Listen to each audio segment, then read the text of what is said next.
नमस्कार मित्रों, मैं हूं डॉक्टर हरिनिवास और आज यहां आए हैं हमारे गुरुजी जो हमारे कला गुरु हैं और जिनके पास से मैंने जो कभी नहीं सीख पाया, जो मेरे उसमें नहीं है, वो संगीत सीखा है।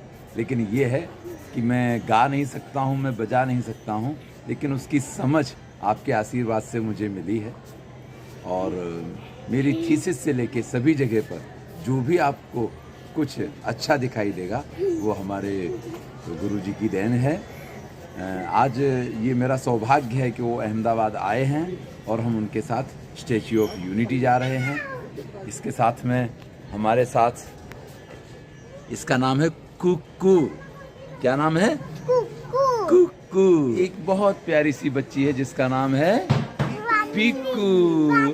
अच्छा, वानश्री नाम है। तो आज हम लोग जा रहे हैं स्टैच्यू ऑफ यूनिटी। तो जिन दो प्यारे बच्चों से मिले हो, ये है उनकी मम्मी और पापा। एकता ये मेरी बेटी है और हम जा रहे हैं कहाँ? Statue of unity Ekta Nagar, इसी के नाम पे उसका नाम एकता नगर पड़ा है। हम लोग स्टैच्यू ऑफ यूनिटी पहुंच गए हैं। यहाँ चारों तरफ गाड़ियाँ ही आती हैं। हमारी गाड़ी भी पार्किंग में खड़ी करवा दी गई है। अंदर गाड़ी ले जाने की कोई परमिशन नहीं है यहाँ पे। बस आप यहाँ कुछ पिंक रिक्शा या बस वगैरह होती हैं जो यहाँ से लेके जाती हैं, उसी के द्वारा जा सकते हैं। तो अब हमारी आगे की यात्रा जो है वो जो भी यहाँ के वाहन हैं उनमें होगी। चलिए आप भी हमारे साथ स्टैच्यू ऑफ यूनिटी का आनंद लेने के लिए चलिए। यहाँ पे ये हेल्प डेस्क बना हुआ है कि अगर आप यहाँ पहुँचते हैं और आपको कुछ नहीं समझ में आ रहा है तो यहाँ से आप वो जानकारी प्राप्त कर सकते हैं। आगे आप यहाँ इनसे पूछ सकते हैं, ये आपकी मदद करेंगे। इसी प्रकार से यहाँ बहुत सारे काउंटर हैं। यहाँ बैठने के लिए जगह है जहाँ लोग बाग वेट कर सकते हैं। थक हार के आए हों, यहाँ सारा नाश्ता पानी का इंतज़ाम है। ये पूरा मार्केट जैसा लगा हुआ है जहाँ हल्का फुल्का चाट पानी। और ये कुछ लाइन है जिस लाइन के द्वारा आप बस में बैठ करके यहाँ से आगे की यात्रा शुरू कर सकते हैं। और अगर उसमें नहीं जाना है तो रिक्शा ऑलरेडी यहाँ पे मौजूद हैं। आप इन रिक्शों के माध्यम से भी आगे की यात्रा कर सकते हैं। कोशिश तो की थी कि पिंक ऑटो मिल जाए, लेकिन नहीं मिला है। गुजरात की एसटी जिंदाबाद।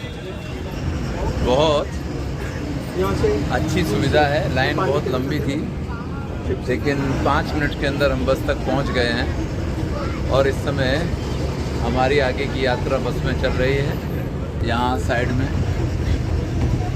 नर्मदा नदी के दर्शन होते हैं। और ये हमारे बिल्कुल पीछे दो प्यारे प्यारे बच्चे हैं, पीकू और कुक्कू। और पीछे से जिनके नाम पे पूरा नगर बसा है वो एकता भी बैठी हुई है। हम लोग यहाँ बस से उतर गए हैं। हमने ये डैम दिखाई दे रहा है, डैम साइड है। और यहाँ बढ़िया गार्डन भी बनाया गया है। वो सब देखने के लिए अभी हम लोग चलेंगे।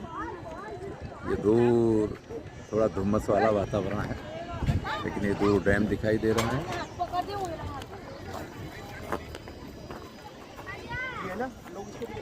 कभी जब हम पहले आया करते थे तो बिल्कुल इस डैम के पास खड़े होकर के उसमें से गिरता हुआ पानी देख सकते थे।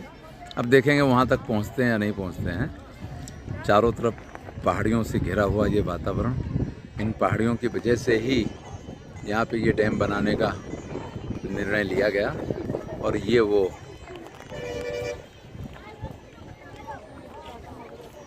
सरदार पटेल की विशाल प्रतिमा, जिसके चरणों से शुरू करके और हम उनको ऊपर तक देखें, ये विशाल प्रतिमा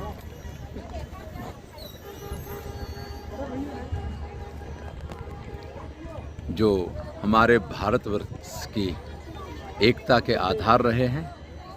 और उन्हीं के नाम पे या उन्हीं के व्यक्तित्व के हिसाब से ये विशाल प्रतिमा बनाई गई है। बहुत ही सुंदर दृश्य है और बहुत ही सुंदर वातावरण है। नीचे कलकल बहती हुई नर्मदा नदी, जिसका बांध के बाद में ठहरा हुआ पानी, बाद उस साइड छोटी छोटी पर्वत श्रृंखलाएं और इसके बीच में से बहती है नर्मदा नदी। मित्रों, अगर आप इस सरदार वल्लभ भाई पटेल के यात्रा धाम, जिसको भारत में एकता का प्रतीक स्टैच्यू ऑफ यूनिटी कहा जाता है, वहाँ की यात्रा करना चाहते हैं तो जानें। यहाँ पे एकता नगर नाम का एक भव्य और वर्ल्ड क्लास सुविधाओं से सुसज्जित स्टेशन बनाया गया है। इस स्टेशन तक आने के लिए गुजरात के सभी प्रमुख शहर, चाहे वो अहमदाबाद हो, सूरत हो या वडोदरा हो, वहाँ से ट्रेन की सुविधा है, जिसके माध्यम से सरलता से यहाँ पहुँचा जा सकता है। ध्यान रहे, अहमदाबाद से इस एकता नगर अथवा जिसको आप स्टैच्यू ऑफ यूनिटी कहते हैं, वहाँ की दूरी लगभग 190 किलोमीटर के आसपास है। सूरत से यह दूरी लगभग 200 किलोमीटर पड़ती है और यही दूरी अगर हम बड़ौदा से जाते हैं तो 87 से 90 किलोमीटर के आसपास पड़ती है। ध्यान रहे, एकता नगर स्टेशन पे पहुंचने के बाद आपके लिए बस की सुविधाएं और अन्य प्रकार की सभी सुविधाएं उपलब्ध हैं। इसलिए बिल्कुल भी इसकी चिंता ना करें कि यहाँ आने के बाद आगे की यात्रा हमारी कैसी रहेगी, उसमें हमें समस्या होगी या कोई परेशानी होगी। अगर आप अपने वाहन से भी यहाँ आते हैं तो ध्यान रहे, जैसे मैंने आगे दिखाया था कि हमारे वाहन पार्किंग में पार्क करवा दिए गए थे। वो एक उत्तम व्यवस्था है, क्योंकि एक बार वहाँ वाहन पार्क करने के बाद जब हम आगे की यात्रा जो वहाँ उपलब्ध बस वगैरह हैं उन वाहनों से प्रारंभ करते हैं तो हमें किसी भी प्रकार का टेंशन नहीं रहता है, क्योंकि अपनी गाड़ी लेके जाएं, उसको कहाँ खड़ा करना, कहाँ पार्किंग करना, किस प्रकार से, वो कोई चिंता नहीं होती है। और इन बस की कनेक्टिविटी इतनी सुंदर है कि जब हम पहुँचे तो एक बड़ी लंबी लाइन दिखाई दे रही थी, लेकिन 5 मिनट भी नहीं लगे और हम बस के अंदर थे। एक स्थान से दूसरे स्थान तक, जहाँ हमारा गंतव्य है, वहाँ तक बिना किसी व्यय के, यानी हमें और कोई टिकट नहीं लेनी होती है, हम उस बस के माध्यम से पहुँच जाते हैं।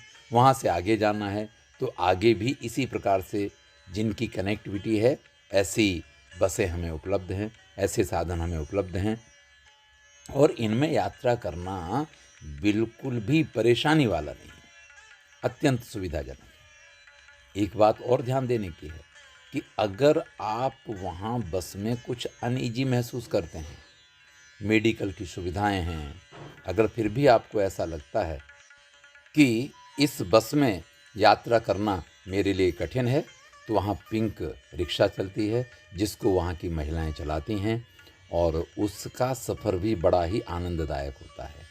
यहाँ सारी एमिनिटीज़ वर्ल्ड क्लास हैं। ये प्लेस देखने के लिए बड़ा ही सुंदर है। अगर आप यहाँ नहीं आए हैं तो आपने बहुत कुछ खोया है।